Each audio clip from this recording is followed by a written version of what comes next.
Mısır'ın kızgın kumlarının altında tarihin silmeye çalıştığı yasaklı firavun Akhenaton'un karanlık sırları yatıyor.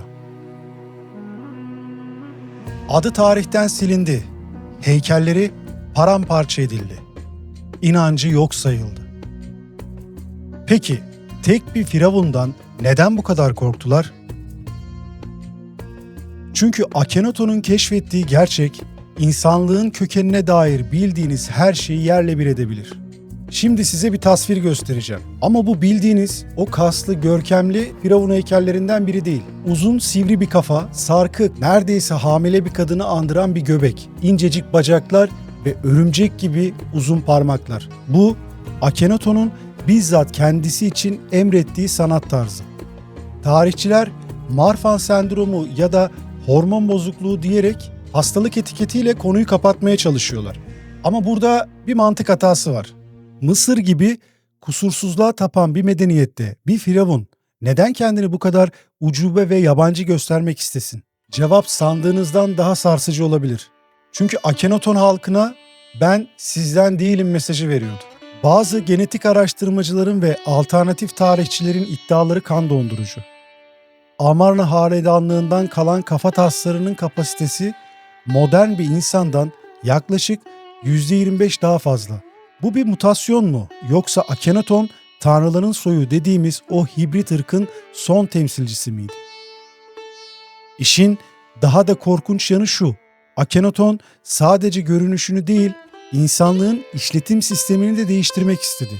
Ve tam da bu noktada gökyüzüyle olan o karanlık bağlantı devreye giriyor. Firavun tahta çıkar çıkmaz binlerce yıllık tanrıları bir kenara atar. Isis, Osiris, Amun hepsi bir gecede yasaklanır. Yerine sadece Aton gelir. Ama Aton hiyerogliflerde hiçbir zaman bir insan ya da hayvan formunda gösterilmez. O sadece bir diskti. Gökyüzünden inen, uçlarında eller olan, ışınlar saçan tek bir obje. Burada şunu sorgulamak gerekiyor. Tarihin en büyük din devrimcisi neden soyut bir tanrı yerine fiziksel bir nesneye tapınmaya başladı? Bazı antik metinlerde bu diskin gürültü çıkardığından, gökyüzünü titrettiğinden ve Firavun'la doğrudan konuştuğundan bahsedilir. Akhenaton bu diskin ona gerçeğin yolunu gösterdiğini söylüyordu. Peki ya Aton bir tanrı değil de binlerce yıl önce gökyüzünde beliren teknolojik bir gözlemci ise bu iddia size çok mu uçuk geldi? O zaman Amarna mektuplarına bakmanızı tavsiye ederim. Akhenaton imparatorluk sınırları alev alev yanarken, orduları feryat içindeyken o sadece sarayına kapandı ve gökyüzüyle olan iletişimine odaklanmıştı. Bu bir delilik miydi yoksa o sırada dünyadaki savaşlardan çok daha önemli bir temasın içinde miydi? Şimdi işleri birazcık daha karmaşıklaştıralım. Akhenaton'un tek tanrılı diniyle bugün milyarlarca insanın inandığı dinler arasında nasıl bir bağ olabilir? Psikanalizin babası Sigmund Freud hayatının sonuna doğru öyle bir iddia ortaya attı ki yer yerinden oynadı. Freud'a göre Hz. Musa aslında Akhenaton'un sarayında yüksek rütbeli bir Aton rahibiydi. Olayı hayal edin. Akhenaton ölüyor. Rahipler intikam için şehri yerle bir ediyor. Aton inancı yasaklanıyor. Musa ise bu saklı bilgiyi korumak için Mısır'dan kaçıyor. Yanına aldığı halka Akhenaton'un gizli bilgilerini öğretiyor. Bence hiç fena değil. Eğer bu doğruysa bugün camilerde, kiliselerde ve havralarda yankılanan tarihin silmeye çalıştığı o heretik firavunun dudaklarından dökülen kelimeler olabilir. Peki neden bu bağlantı ısrarla gizleniyor? Neden tarih dinlerin kökenini hep bir sis perdesinin arkasında tutmak istiyor? Belki de gerçek insanlığın kaldıramayacağı kadar sarsıcıdır. Şimdi geldik Akhenaton'un yanında gölge gibi duran Nefertiti'ye.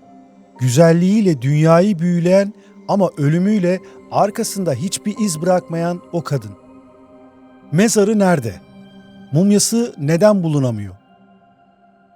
Size bir sır vereyim. Bazı araştırmacılar Nefertiti'nin aslında Akhenaton'un ölümünden sonra erkek kılığına girerek Mısır'ı yönetmeye devam ettiğine inanıyor. Ama bir şey daha var. Nefertiti ve Akhenaton'un sarayında saklanan o gizemli tabletler Akhenaton'un ölümünden sonra nereye kayboldu? İddia o ki bu bilgiler hiçbir zaman yok olmadı. Önce İskenderiye Kütüphanesi'nin gizli dehlizlerine, oradan da Roma'nın karanlık mahzenlerine taşındı. Bugün Vatikan'ın o girilmesi yasak arşivlerinde Akhenaton'un gökyüzüyle olan temasını anlatan sansürlenmiş metinlerin olduğu konuşuluyor.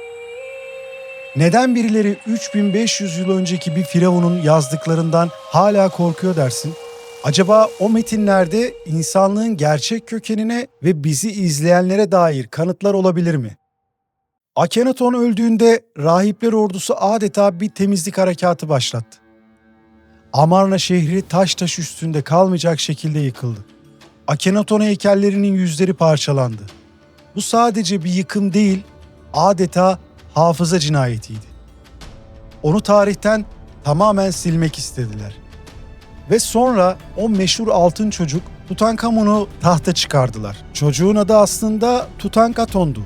Ama sistem onu zorla Tutankamon yaptı. Onu bir kukla gibi kullandılar ve işleri bittiğinde 18 yaşında onu da karanlığa gömdüler.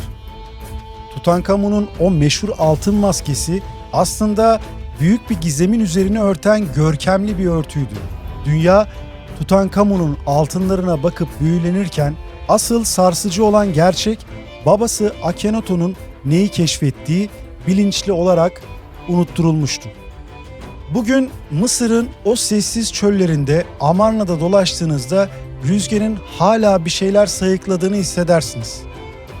Akhenaton bir deli miydi yoksa zamanın binlerce yıl ötesinde insanlığın kodlarını değiştirmeye çalışan bir genetik müdahale miydi?